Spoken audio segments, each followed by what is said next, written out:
আজকের দিনে phone addiction খুব অস্বাভাবিক কোনো বিষয় নয়। কম বেশি সব বাচ্চাদের মধ্যেই দেখা যাচ্ছে। অ্যাডোলেসেন্টদের ক্ষেত্রে হঠাৎ যদি ফোন অ্যাডিকশন বেড়ে যায়, সেক্ষেত্রে দেখা জরুরি কোনো অন্তর্নিহিত সমস্যা রয়েছে কিনা, যেমন একাকিত্ব, লো সেলফ এস্টিম ইত্যাদি। সাধারণত এই ধরনের সমস্যা অ্যাডোলেসেন্টরা একা ডিল করে উঠতে পারে না। অনেক সময় বলতে চেয়েও বলতে পারে না, তখন রেগে যায়, খিটখিট করে, চেঁচামেচি করে ফেলে, অকারণে কেঁদে ফেলে, বা সবচেয়ে বেশি এখন যেটা হচ্ছে স্ক্রিনের আড়ালে নিজেকে লুকিয়ে ফেলা।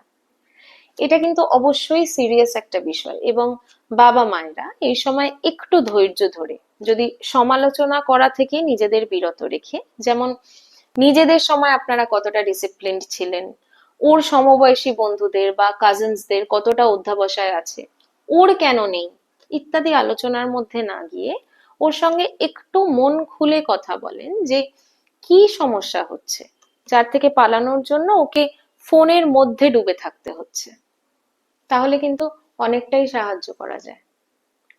ফোন এডিকশনের পাশাপাশি একা লাগা, আত্মবিশ্বাসের অভাব, প্রচন্ড মন খারাপ যে বেঁচে থাকতেই ইচ্ছে করছে না, বডি ইমেজ ইস্যুস, ইটিং হ্যাবিটে যদি হঠাৎ কোনো পরিবর্তন দেখেন, তাহলে অতি অবশ্যই কিন্তু একজন মেন্টাল হেলথ প্রফেশনালের সাহায্য নেওয়া জরুরি।